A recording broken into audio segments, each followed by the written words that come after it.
ayollarimizni xafa qiladigan emas, bir xursand qiladigan gapni ham gapirib qo'yay. Ha deb ayollarimiz domla kelib rosa bizni so'kib ketdi demasin. Opalar, bir ellaringizdan mahar olganmisizlar? Men ishonch bilan aytaman, shu yerda 30 ta ayol o'tirgan bo'lsa, birortasi mahar olgan yo'q. Aniq men ishonch 100% aytaman. Ularni bitta erkak adashib ketib berib olmagan bo'lsa agar, mana hozir Abdulloh nikohini o'qiyatib ham mahar qo'ydik. Shu yerda uylanganlar. Opalar, singillar, eslanglar, domla qo'ygan mahrni. Siz haqqingiz bor eringizdan.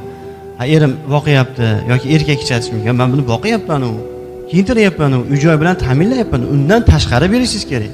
Yoki ayol kishi, endi erim hamma kamchiliklarni qilib beryapti, rahmat. Anjoni sog' bo'lsin, boriga shukr. Deyishingiz mumkin, lekin undan tashqari shu domla qo'ygan mahrni talab qilishga haqqingiz bor.